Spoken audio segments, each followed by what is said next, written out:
Saudara-saudara, marilah kita mempersiapkan diri untuk beribadah kepada Tuhan di hari Minggu ke-11 sesudah Pentakosta. Kiranya Tuhan menolong kita sekalian agar kebenaran firman yang akan disampaikan oleh Pendeta Yuliana Parapat Lende, Ketua Majelis Jemaat GPB Jemaat Irene DKI Jakarta, dalam rangka pertukaran pelayan firman di jajaran Mupel GPB Jakarta Utara menjadi berkat bagi kita sekalian.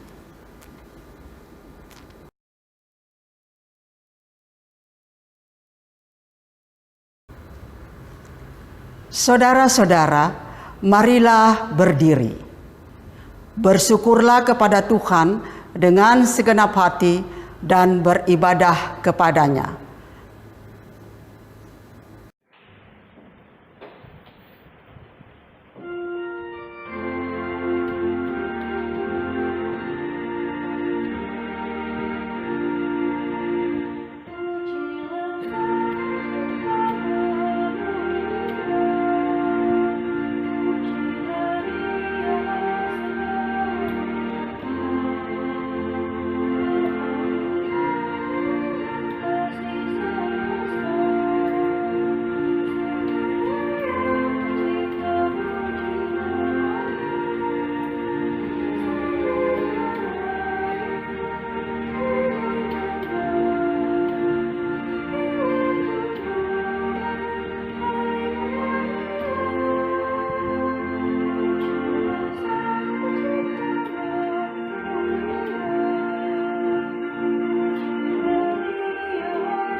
Jemaat Tuhan, mari kita tabiskan ibadah ini.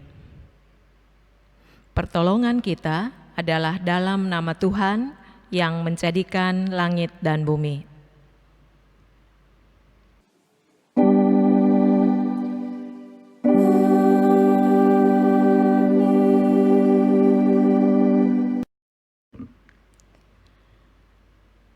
Nats yang membimbing kita dalam ibadah ini terambil dari Kisah Para Rasul 28 ayat yang ke-28.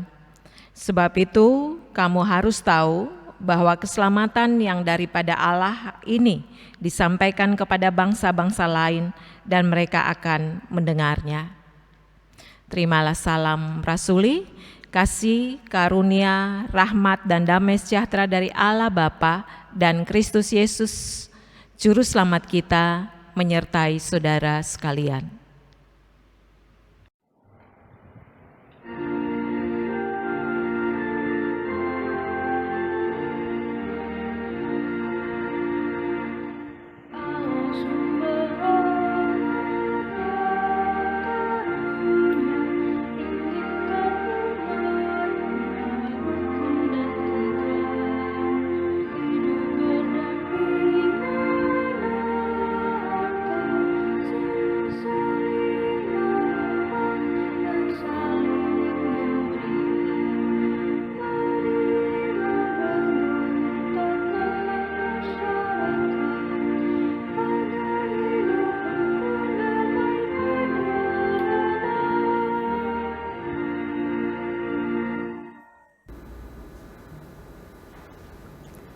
Saudara-saudara, mari kita berdoa.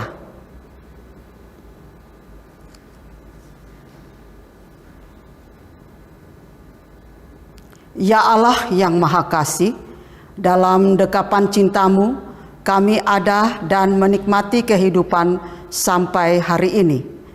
Di hari indah yang Tuhan berikan bagi kami, ada ucapan syukur yang meluap dari hati kami. Ketika kami dimungkinkan untuk ada di hadirat-Mu dan menikmati pertemuan yang indah dengan-Mu. Di tengah situasi dan kondisi yang kami alami saat ini, ajarlah kami untuk menghitung berkat-berkat-Mu yang selalu tercurah atas kehidupan kami. Sehingga dalam iman kami menemukan betapa Tuhan sangat mengasihi kami. Dan ketika sejenak kami merenungkan kehidupan kami sepanjang sepekan yang telah berlalu, kami mendapatkan begitu banyak hal yang kami pikirkan, katakan, dan lakukan yang tidak mencerminkan kehadiran kami sebagai anak-anak-Mu. Kami masih mengandalkan diri sendiri, hidup dalam kesombongan dan pementingan diri. Kami kurang peduli, bahkan cenderung menganggap rendah orang lain. Kami suka mencari-cari kesalahan orang lain dan melakukan segala sesuatu agar orang lain memandang dan memuji kami. Kami melupakan keindahan hidup keluarga dan persekutuan yang penuh cinta kasih. Sehingga sikap dan tutur kami tidak menghadirkan sukacita bagi keluarga kami, persekutuan bergereja, dan kehidupan bermasyarakat. Ya Bapa, dengan kerendahan hati kami mohon.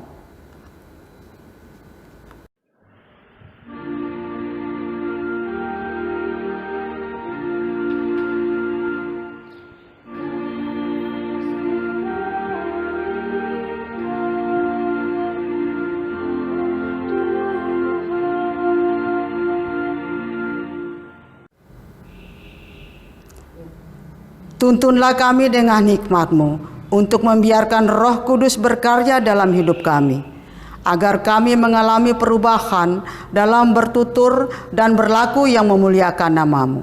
Dalam nama Yesus Tuhan dan Juru Selamat kami yang hidup, kami berdoa. Amin.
Jemaat Tuhan,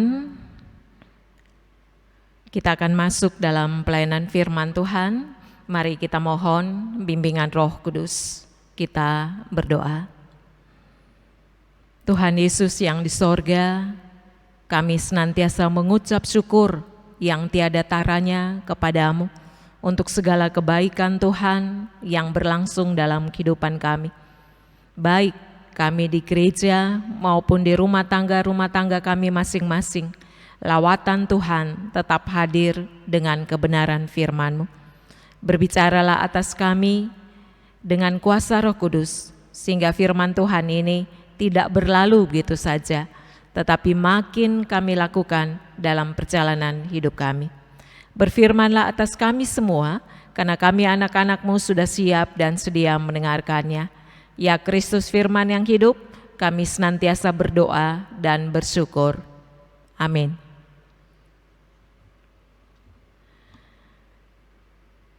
Jemaat Tuhan, saya undang kita bangkit berdiri untuk mendengar firman Tuhan yang dibaca dari Alkitab. Haleluya.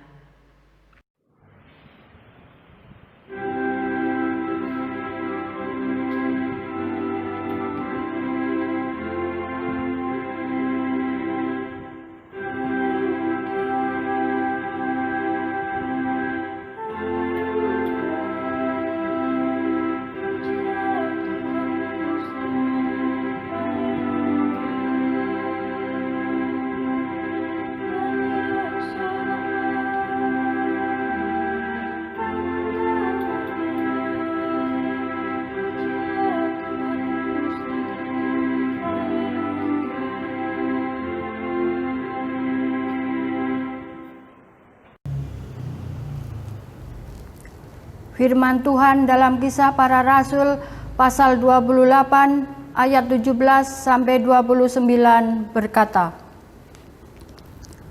3 hari kemudian Paulus memanggil orang-orang terkemuka bangsa Yahudi, dan setelah mereka berkumpul, Paulus berkata, "Saudara-saudara, meskipun aku tidak berbuat kesalahan terhadap bangsa kita atau terhadap adat istiadat nenek moyang kita, namun aku ditangkap di Yerusalem dan diserahkan kepada orang-orang Roma. Setelah aku diperiksa, mereka bermaksud melepaskan aku, karena tidak terdapat suatu kesalahan pun padaku yang setimpal dengan hukuman mati. Akan tetapi orang-orang Yahudi menentangnya, dan karena itu terpaksalah aku naik banding kepada Kaisar, tetapi bukan dengan maksud untuk mengadukan bangsaku. Itulah sebabnya aku meminta supaya aku melihat kamu dan berbicara dengan kamu, sebab justru karena pengharapan Israel lah aku diikat dengan belenggu ini." Akan tetapi mereka berkata kepadanya, "Kami tidak menerima surat-surat dari Yudea tentang engkau, dan juga tidak seorang pun dari saudara-saudara kita datang memberitakan apa-apa yang jahat mengenai engkau. Tetapi kami ingin mendengar dari engkau bagaimana pikiranmu, sebab tentang maksiat ini kami tahu bahwa di mana-mana pun ia mendapat perlawanan."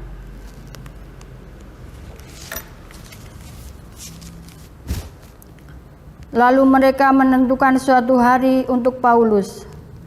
Pada hari yang ditentukan itu, datanglah mereka dalam jumlah besar ke tempat tumpangannya. Ia menerangkan dan memberi kesaksian kepada mereka tentang kerajaan Allah, dan berdasarkan hukum Musa dan kitab para nabi, ia berusaha meyakinkan mereka tentang Yesus. Hal itu berlangsung dari pagi sampai sore. Ada yang dapat diyakinkan oleh perkataannya, ada yang tetap tidak percaya. Maka bubarlah pertemuan itu dengan tidak ada kesesuaian di antara mereka.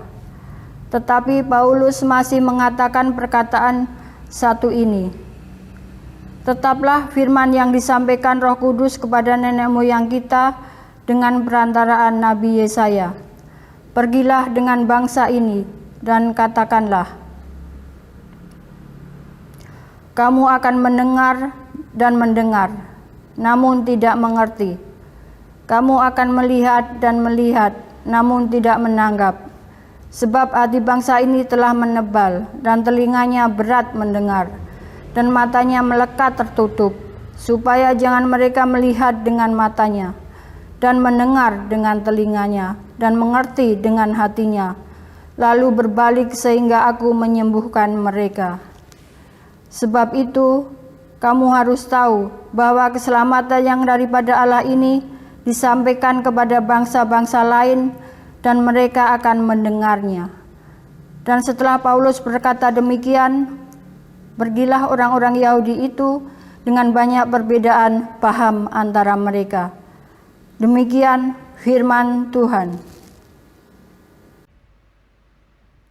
Hendaklah firman-Nya dengan segala kekayaannya diam di antara kamu, dan ucap syukurlah kepada Allah.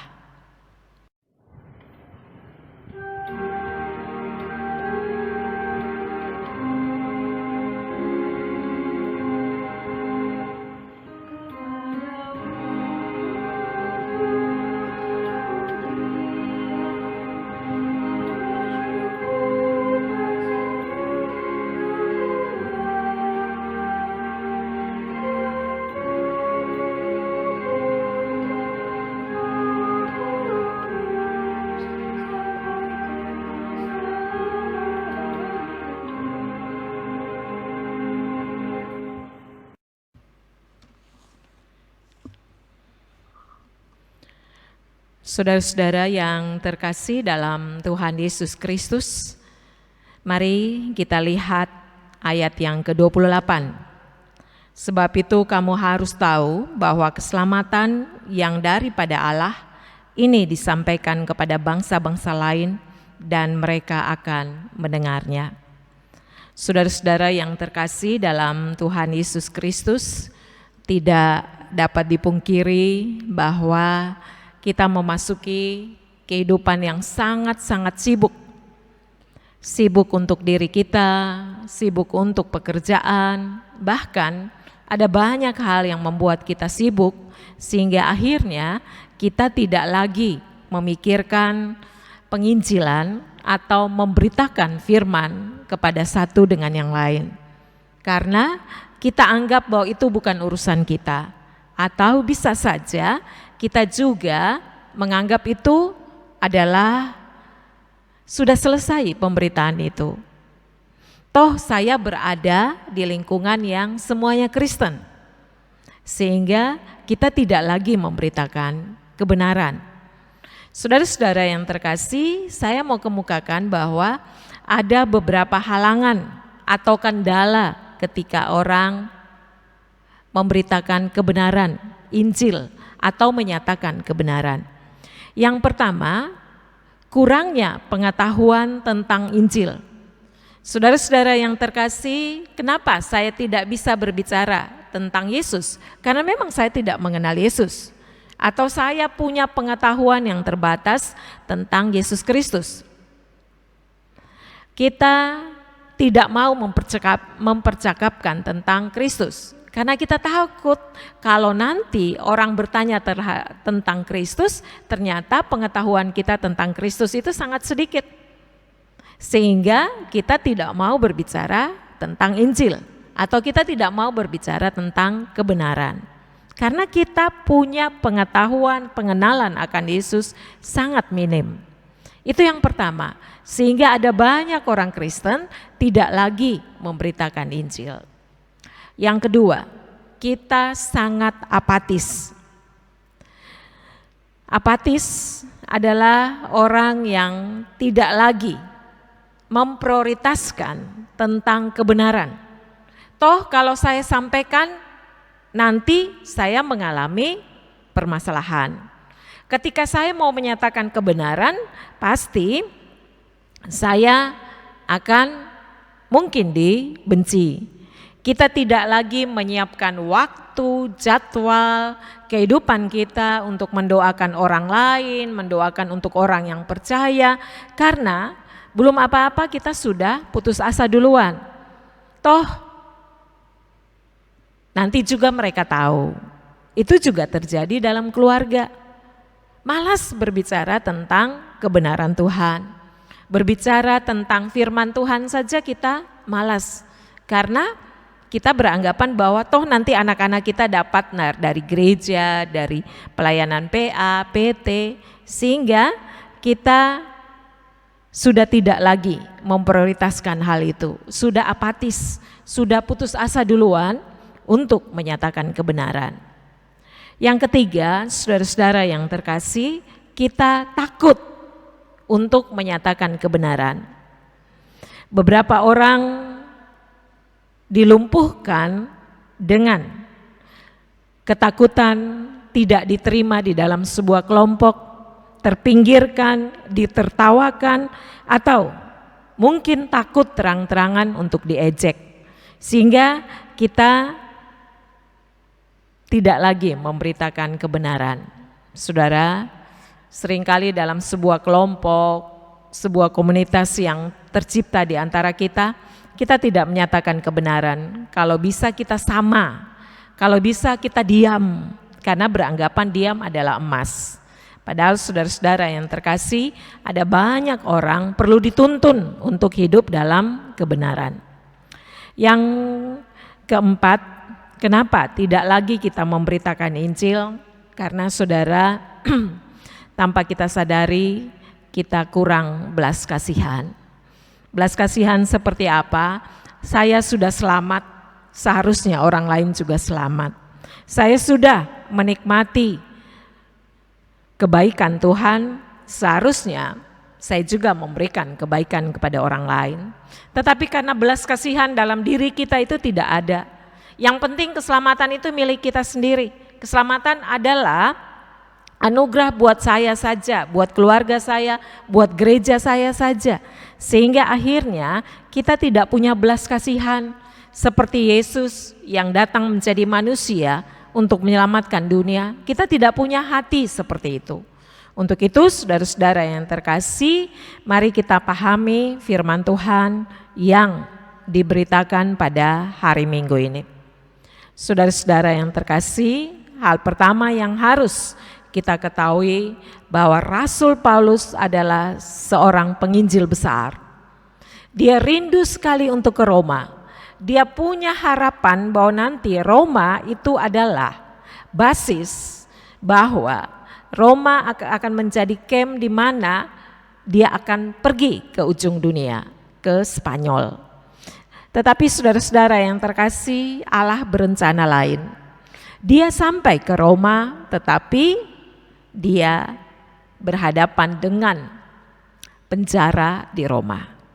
Sehingga saudara-saudara yang terkasih, seorang penginjil besar sekelas Rasul Paulus berhadapan dengan situasi yang sangat sulit. Perjalanan dia sampai ke Roma juga adalah sebuah perjalanan yang sulit. Dia berhadapan dengan karamnya kapal, dia berhadapan dengan kecurigaan Gubernur Festus ke Gubernur Felix. Dia juga berhadapan dengan orang-orang yang tidak percaya kepadanya. Tetapi di tengah-tengah situasi yang sulit itu, dia ditolong oleh Tuhan. Tuhan hadir menyatakan kuasanya dalam diri Paulus. Dan sekarang saudara-saudara yang terkasih, dia sudah sampai di Roma. Kita lihat ayat yang ke-17. 3 hari kemudian Paulus memanggil orang-orang terkemuka bangsa Yahudi, dan setelah mereka berkumpul, Paulus berkata, "Saudara-saudara, meskipun aku tidak berbuat kesalahan terhadap bangsa kita atau terhadap adat istiadat nenek moyang kita, namun aku ditangkap di Yerusalem dan diserahkan kepada orang-orang Roma." Paulus datang ke Roma. Dia mengalami penjara di rumah sehingga dia bisa untuk memanggil para pemuka Yahudi yang ada di Roma. Dia menjelaskan dengan sangat detail kenapa sampai dia ditangkap. Karena dia memberitakan firman. Dan saudara-saudara yang terkasih, ketika dia menjelaskan semuanya itu, mereka pun memahami, mengerti. Tetapi saudara-saudara yang terkasih, pada hari yang kedua, dia juga menjelaskan lagi tentang Injil. Dia mau mengatakan bahwa dia tidak memasalahkan tentang keyahudian. Dia tidak mencari salah tentang orang Yahudi. Tetapi dia hanya mau memberitakan tentang Kristus. Tetapi saudara-saudara yang terkasih, di dalam pertemuan itu ternyata ada banyak sekali reaksi yang terjadi. Reaksi ini kita bisa lihat pada ayat yang ke-23. Lalu mereka menentukan suatu hari untuk Paulus. Pada hari yang ditentukan itu datanglah mereka dalam jumlah besar ke tempat tumpangannya. Ia menerangkan dan memberikan kesaksian kepada mereka tentang kerajaan Allah dan berdasarkan hukum Musa dan kitab para nabi. Ia berusaha meyakinkan mereka tentang Yesus. Hal itu berlangsung dari pagi sampai sore. Mereka datang, mereka mendengar, tetapi saudara, reaksi mereka berbeda. Ada yang mendengar dengan baik, tetapi ada juga yang tidak percaya. Sehingga saudara-saudara yang terkasih, dalam situasi itu Rasul Paulus mengacu pada kitab Yesaya 6. Itu bisa kita lihat dalam ayat 26 sampai ayat yang ke-27. Pergilah kepada bangsa ini dan katakanlah, kamu akan mendengar namun tidak mengerti.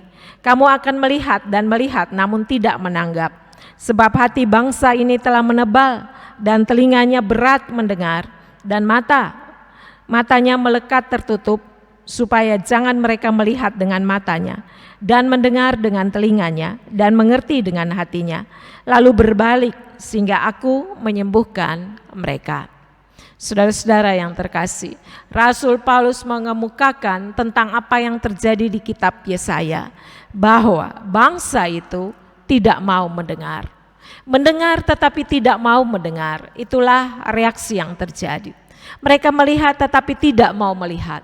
Mereka masuk dalam pikiran mereka tetapi mereka tidak mau memikirkannya. Itu reaksi yang ada.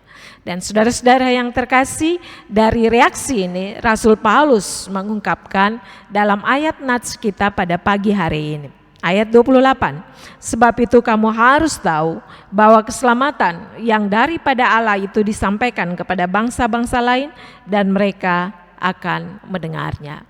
Rasul Paulus mau mengemukakan karena kamu menolak, maka Injil itu juga diberitakan kepada orang-orang di luar Yahudi dan mereka mau mendengarnya.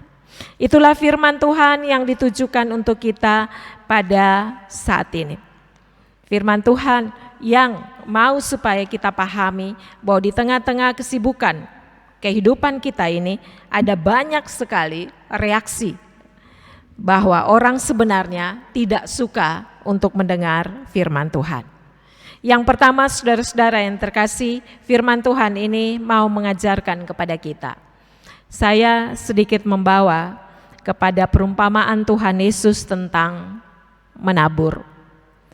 Penabur itu menabur benih, ada yang jatuh di pinggir jalan, ada yang jatuh di tanah berbatu, ada juga yang jatuh di semak duri. Itu adalah reaksi orang ketika mendengar tentang kebenaran. Ada yang mendengar tetapi tidak mengerti. Tetapi ada juga yang mendengar sebentar saja tetapi akhirnya lupa. Ada yang mendengar seolah-olah dia memahami, tetapi akhirnya hilang begitu saja. Nah, saudara-saudara yang terkasih, itu sama dengan reaksi yang terjadi pada orang Yahudi dan juga yang terjadi pada kitab Yesaya pasal 6. Mendengar tetapi tidak mengerti, melihat tetapi tidak menanggapi, telinganya menebal, berat mendengar, matanya tertutup. Saudara-saudara yang terkasih, reaksi ini yang ada di sekitar kita. Kita mendengar, langsung terharu, menangis, khotbahnya bagus, pengajarannya bagus, tetapi hanya sebentar saja. Kita masuk kategori orang seperti itu. Mendengar, tetapi tidak mendengar. Saudara, betapa naifnya kita sebagai orang Kristen. Kita mendengar, tetapi tidak mendengar. Dan saudara bisa menyimpannya menjadi milik saudara, tetapi Tuhan tahu hal itu. Banyak orang yang mendengar tetapi tidak mendengar.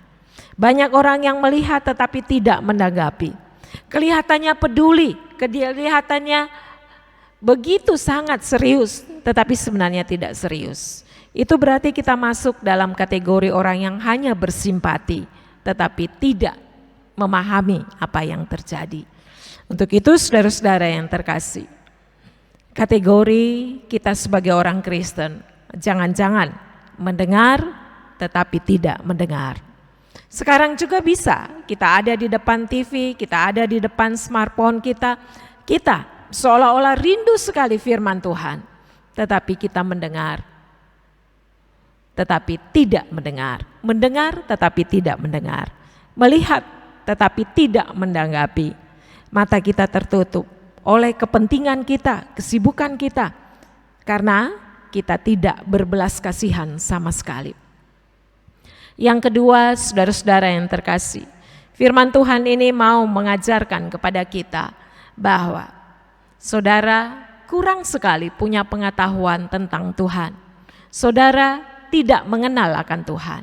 Kelihatan saudara Kristen, tetapi saudara sudah lama sekali tidak berdoa lagi untuk orang yang terhilang, tidak berdoa lagi untuk orang-orang yang tidak percaya, karena saudara menganggap itu bukan urusan saudara. Bisa juga saudara sedang berada dalam sikap apatis, putus asa. Toh kalau saya berbicara tentang kebenaran, maka saya akan dikorbankan, sehingga kita menganggap sepi terhadap kebenaran. Atau kita takut ditolak oleh kelompok kita, sehingga ketakutan itu membuat kita sama dengan orang-orang di sekitar kita. Kita tidak punya pengaruh, kita tidak lagi punya ciri seperti Kristus. Dan saudara-saudara yang terkasih, mari kita koreksi lagi kehidupan kita. Masihkah kita memberitakan firman? Bukankah saudara dan saya sudah selamat? Kenapa kita tidak berbagi keselamatan itu untuk sesama kita? Untuk orang-orang di sekitar kita, untuk anak kita, untuk generasi selanjutnya. Mereka membutuhkan Tuhan, mereka membutuhkan ajaran, tetapi orang tua mereka tidak mempunyai keberanian, bahkan tidak mengenal akan Tuhan.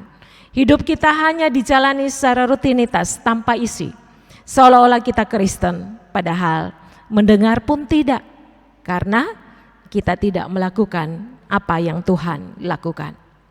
Yang ketiga, firman Tuhan ini mau mengajarkan kepada kita bahwa saudara harus ingat baik-baik bahwa setiap orang yang mau berbicara tentang kebenaran pasti dia berhadapan dengan penolakan. Bukankah Yesus sudah mengatakan setiap orang yang mau mengikuti aku dia harus memikul salib, menyangkal dirinya dan mengikuti aku. Seharusnya kita sudah tahu bahwa tantangan kita berbicara tentang kebenaran pasti kita berhadapan dengan penderitaan. Kenapa kita terlalu lebay menganggap bahwa kalau saya mengikuti Tuhan berarti tanpa penderitaan? Kita menghindari penderitaan. Untuk itu saudara-saudara yang terkasih, Rasul Paulus berbicara dengan sangat jelas bahwa perjalanan pelayanannya penuh dengan penderitaan. Tetapi dia senantiasa semangat untuk menyatakan kebenaran karena dia mengenal akan Tuhan yang baik. Dia tidak bersikap apatis, dia tidak takut, dia berbelas kasihan seperti Yesus yang berbelas kasihan bagi dunia ini. Kalau saya sudah selamat, maka orang-orang di sekitar saya juga harus masuk dalam keselamatan. Karena anugerah yang saya terima menempatkan orang-orang di sekitar kita juga menerima anugerah keselamatan. Biarlah firman Tuhan ini memberikan kekuatan baru bagi kita, sehingga kita menjadi orang-orang Kristen yang tidak menutup mata, mulut, dan telinga, tetapi kita mau senantiasa menyatakan kebenaran satu dengan yang lain. Terpujilah Tuhan, amin.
Jemaat Tuhan, saya undang kita bangkit berdiri bersama-sama dengan orang percaya di segala waktu dan tempat. Marilah kita mengikrarkan pengakuan iman rasuli dengan hati dan mulut. Aku percaya kepada Allah, Bapa yang Maha Kuasa, Khalik langit dan bumi, dan kepada Yesus Kristus, anaknya yang tunggal, Tuhan kita, yang dikandung daripada Roh Kudus, lahir dari anak darah Maria, yang menderita di bawah pemerintahan Pontius Pilatus, disalibkan, mati dan dikuburkan, turun ke dalam kerajaan maut. Pada hari yang ketiga, bangkit pula dari antara orang mati, naik ke sorga, duduk di sebelah kanan Allah, Bapa yang Maha Kuasa, dan akan datang dari sana untuk menghakimi orang yang hidup dan yang mati. Aku percaya kepada Roh Kudus, gereja yang kudus dan am, persekutuan orang kudus, pengampunan dosa, kebangkitan daging, dan hidup yang kekal. Jemaat silakan duduk.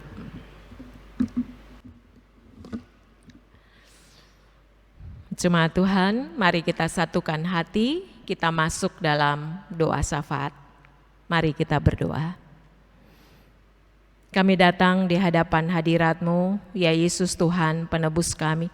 Tuhan yang tidak pernah meninggalkan pekerjaan tangan-Mu. Tuhan yang mengasihi kami, anugerah keselamatan yang Tuhan berikan itu, sehingga kami boleh ada sebagaimana kami ada pada saat ini. Biarlah Tuhan, kami senantiasa bersuka cita untuk terus menyatakan kebenaran, memberitakan Injil. Berilah hati yang belas kasihan, sehingga kami mengasihi orang-orang di sekitar kami, bahwa mereka membutuhkan kebenaran, baik dari sikap hidup kami maupun apa yang kami nyatakan. Karena kehidupan ini bukan untuk diri kami sendiri, keselamatan ini bukan untuk keselamatan diri kami sendiri, tetapi keselamatan juga diberikan untuk dunia, untuk keluarga, untuk orang-orang di sekitar kami.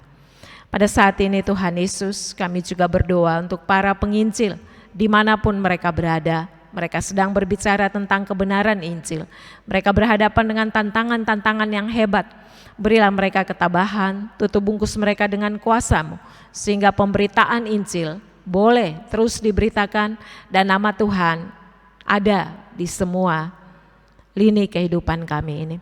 Kami juga berdoa untuk para pendeta, Engkau juga memberikan kekuatan sehingga kami terus konsisten untuk menyatakan kebenaran Tuhan.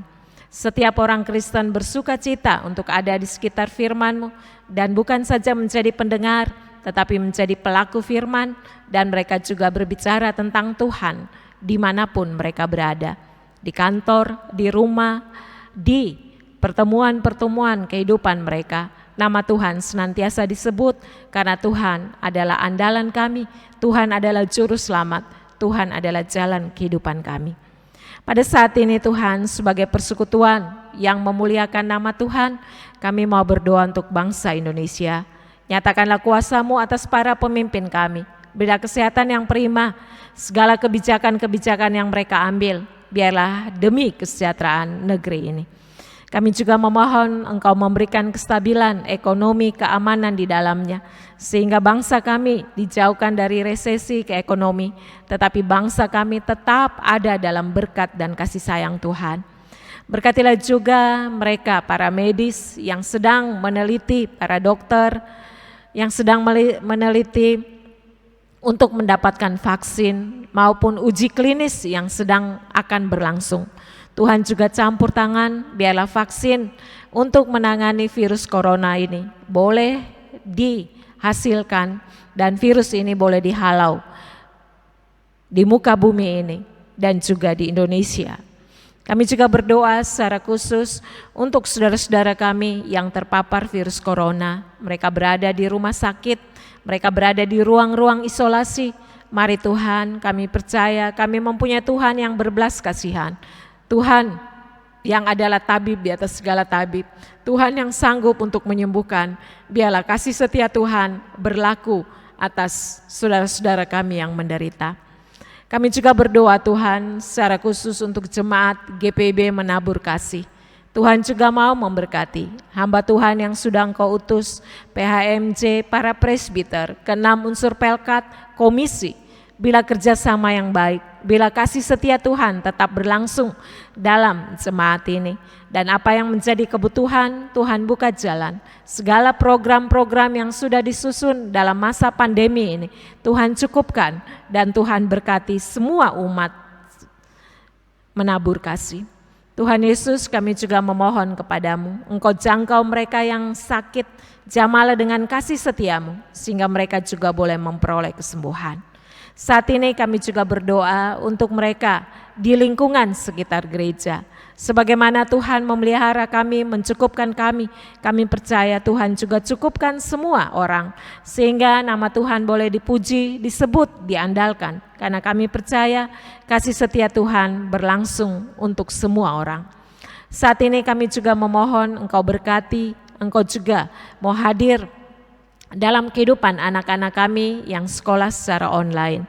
Tuhan jamah, Tuhan sendiri mau sediakan yang anak-anak kami butuhkan, dan biarlah mereka belajar secara online, mereka memahami, mengerti, kehidupan mereka bertumbuh dengan baik, dan mereka juga boleh menjadi anak-anak yang senantiasa unggul dan mampu untuk bersaing di situasi apapun. Anak-anak kami yang masih kecil dalam tumbuh kembang mereka, Tuhan juga jamah. Para pemuda yang sedang mencari pekerjaan, yang sedang kuliah, sekolah, Tuhan juga cukupkan yang baik bagi mereka, sehingga hari-hari kehidupan mereka senantiasa bersandar hanya kepada Tuhan. Sucikan pergaulan mereka dan Engkau sendiri mau mendengar setiap jeritan kehidupan mereka, karena kami percaya masa depan sungguh ada dan Engkau siapkan bagi orang muda kami. Orang tua lanjut usia kami juga serahkan kepadamu. Biarlah mereka juga sehat, sekalipun mereka beribadah dari rumah, mereka juga bersuka cita di dalamnya. Tuhan Yesus, kami juga memohon Engkau berkati bangsa Indonesia. Kami akan memasuki hari ulang tahun yang ke-75. Tuhan juga berkati bangsa ini. Pulihkan bangsa ini dan biarlah bangsa ini boleh saling mengasihi satu dengan yang lain. Perbedaan-perbedaan yang terjadi memampukan kami juga menerima dan kami juga bersyukur kepada Tuhan. Tuhan yang di surga, Tuhan yang Maha Kasih. Di dalam syafaat ini kami juga memohon Engkau memberkati semua perangkat yang dipakai untuk ibadah secara streaming ini. Tuhan berkati Inforkom, GPIB, Menabur Kasih. Tuhan juga memberkati semua yang bertugas. Biarlah kami bersuka cita di dalamnya dan kami bersyukur bahwa lewat teknologi ini nama Tuhan senantiasa dipuji dan dimuliakan. Terima kasih banyak Tuhan, kami mohon ampun atas segala salah dosa yang sudah kami lakukan, baik dalam pikiran, perkataan maupun perbuatan. Kami bersalah terhadap orang-orang terdekat kami, terhadap suami, istri, anak-anak, orang tua. Perkataan-perkataan kami melukai mereka, ampuni kami. Kami juga mohon ampun atas pikiran-pikiran yang mengembara, sehingga kami tidak dapat menerima bagian yang sudah Engkau tentukan bagi kami. Engkau kuduskan dan ampuni kami, sehingga dengan pengampunan-Mu, kami juga mengampuni satu dengan yang lain, dan kami bersyukur kepadamu bahwa pengampunan-Mu juga menyembuhkan. Terima kasih banyak Tuhan Yesus, kami sudah menaikkan doa ini, dan kami memohon Engkau memegang erat tangan kami untuk memasuki minggu anugerah yang sudah Tuhan siapkan. Biarlah kami terus berjalan dalam rel kebenaran Tuhan. Arahkanlah langkah kami ke arah Tuhan, sehingga kehidupan yang Tuhan percayakan ini berkenan kepadamu. Dengar sautilah doa kami ini Tuhan, yang kami alaskan hanya di dalam satu nama yang agung, Yesus Kristus Tuhan Juru Selamat kami, yang sudah mengajar kami berdoa. Bapa kami yang di sorga, dikuduskanlah namamu, datanglah kerajaan-Mu, jadilah kehendak-Mu di bumi seperti di sorga. Berilah kami pada hari ini makanan kami yang secukupnya, dan ampuni akan kesalahan kami, seperti kami juga mengampuni orang yang bersalah kepada kami. Dan janganlah membawa kami ke dalam pencobaan, tetapi lepaskanlah kami daripada yang jahat.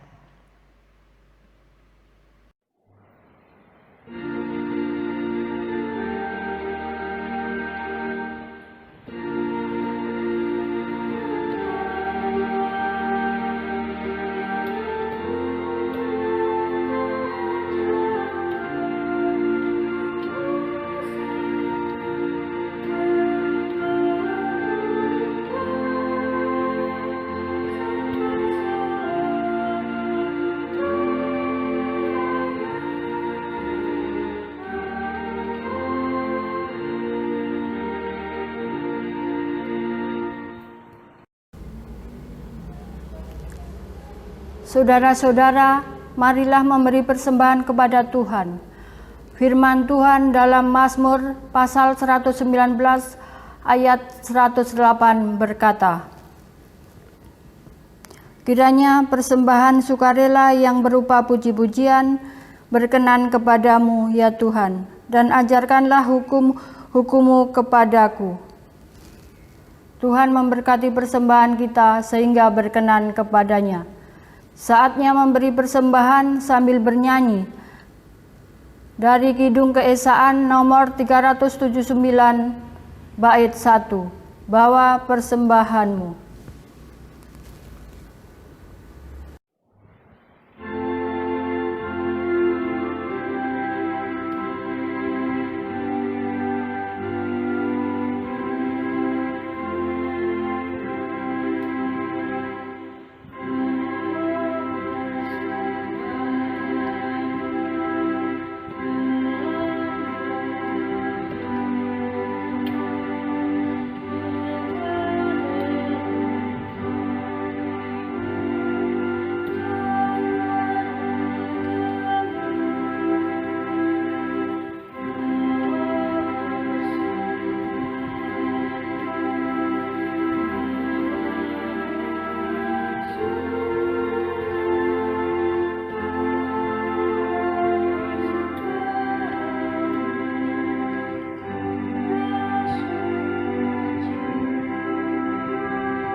Marilah kita berdiri dan berdoa. Ya Bapa, kami bersyukur karena kami memiliki Allah yang luar biasa seperti Engkau. Allah yang tidak pernah membiarkan kami jatuh dalam kebimbangan hidup, tetapi yang selalu meraih, merangkul, dan membimbing kami untuk menemukan peluang-peluang hidup yang mendatangkan kebaikan. Saat ini sebagai keluarga, kami membawa ucapan syukur kami di hadapan-Mu. Kiranya Tuhan berkenan atasnya, sehingga persembahan ini dapat menjadi berkat bagi pelayanan gereja yang memuliakan-Mu. Dalam nama Yesus, Tuhan dan Juru Selamat kami yang hidup, kami berdoa. Amin.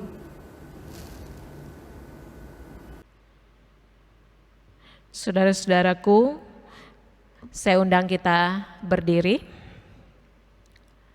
Saudara-saudara, beritakanlah Kristus melalui karya-karya hidupmu yang menghadirkan sukacita dan damai sejahtera bagi semua orang. Kita naikkan pujian pengutusan dari Gita Bhakti 115 bait 1.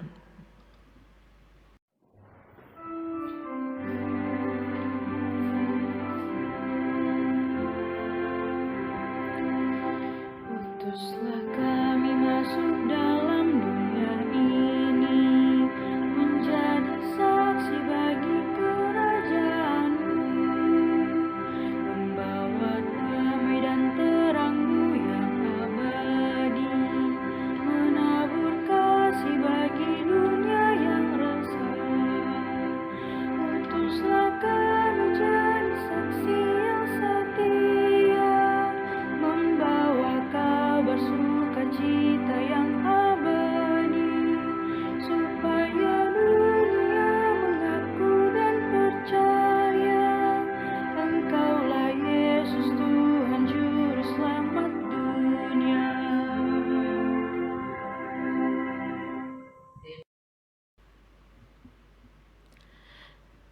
Angkatlah hati, arahkanlah pikiranmu kepada Tuhan dan terimalah berkat-Nya. Tuhan memberkati engkau dan melindungi engkau. Tuhan menyinari engkau dengan wajah-Nya dan memberi engkau kasih karunia. Tuhan menghadapkan wajah-Nya kepadamu dan memberi engkau damai sejahtera.